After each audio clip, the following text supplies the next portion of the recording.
Platform games have been a staple of the video game industry since 1981 with the release of Nintendo's legendary Donkey Kong.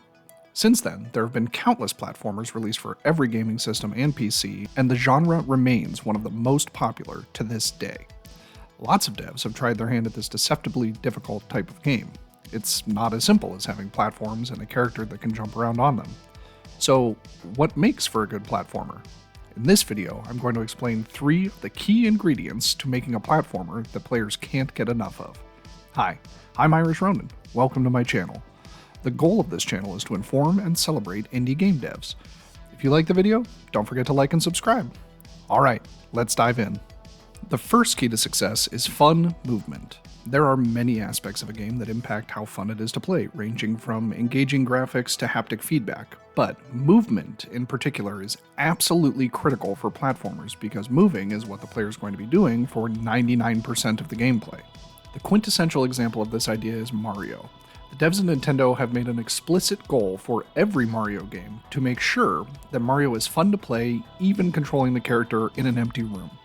Think about running around outside the grounds of the castle in Super Mario 64. There really aren't any objectives out there, but everyone who has ever played that game has spent at least a few minutes messing around long jumping all over the place or diving off the bridge into the moat. Why? Because it's fun. Another great example of this concept is the indie classic N++. While it's true that there are many levels chock full of obstacles in this game, it's a lot of fun to just wall jump and slide and wall kick to your heart's content, even in levels that are mostly empty. There are many challenges to creating a truly enjoyable movement style, which could probably be an entire video of itself, wink, but there is a surefire test to figure out if you've achieved it. Make some super basic levels for your game, let other people play it, and then watch them.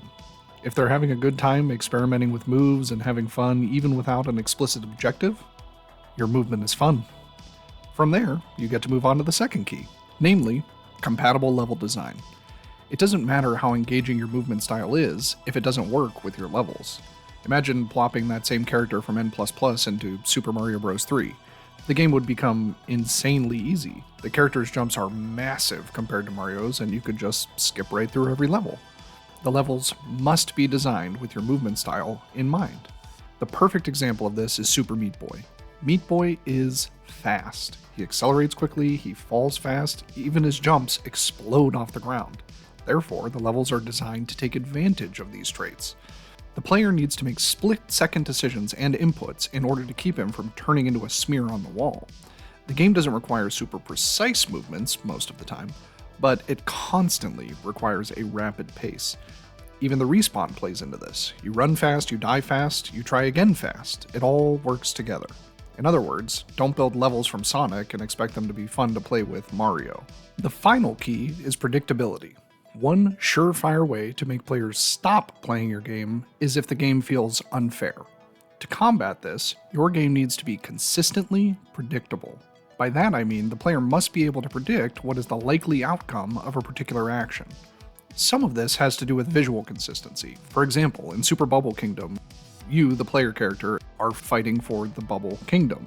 Therefore, it's a safe bet that anything pokey is dangerous. This allows the player to know that anything in the level that is not smooth is to be avoided. That sort of visual shorthand helps the player to not feel blindsided by suddenly and unexpectedly dying upon touching some seemingly innocuous element of the scene. However, this also goes back to the marriage between movement style and level design. Over the course of your game, players should develop a natural sense of what is possible and what is not. Banjo-Kazooie on N64 provides a masterclass in this technique. Banjo's basic jump is fairly limited, but with Kazooie's help, the player can jump higher with a flip-flap or farther with a feather flap. Try saying that 10 times fast. As the game progresses, the player learns which moves are required for what jumps and can confidently navigate the levels. In addition to making the game feel more fair, this sort of predictability also allows you to communicate with your players through the design of your levels. In Banjo-Kazooie, the player will often see collectibles or platforms that they want to get to, but because of the consistency, they also know that their existing moveset can't get them there. The only conclusion they can rightly draw is that there is another ability to acquire or another path they haven't yet found that will help them achieve this goal. Either way, the end result is the player seeks to explore your levels and engage with your game even further. Like I said, these are only 3 keys to help make the platforming experience in your game awesome.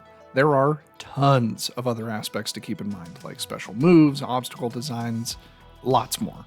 But if you can master these 3 basics, you will have taken your first step towards creating the next smash hit platformer. If you liked the video, smash the like button. If you really liked the video and want to see more, then the subscribe button is just a few pixels away. If you didn't like the video, thanks for sticking around this long, and maybe one of my other videos is more to your liking.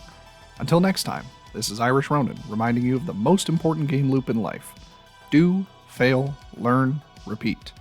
Catch you later.